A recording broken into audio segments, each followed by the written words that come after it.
Hello guys, welcome to my channel. Today we are going to see how to fix SecuROM Reported Error 2000 in GTA Vice City Next Gen Edition. Let's fix it guys. You just need to navigate to the downloaded folder of the game.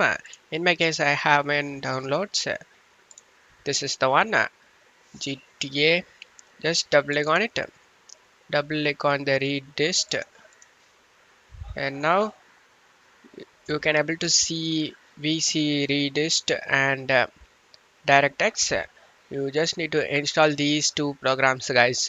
Just by double click on them and install it guys. Do the same thing for DirectX. Just double click on the setup and install it. After installing both programs, you just need to close stuff here and restart your PC. After restarting your PC, you can able to play the game without having any problem. And that's it for today's video guys. Give me a like and subscribe. Thank you.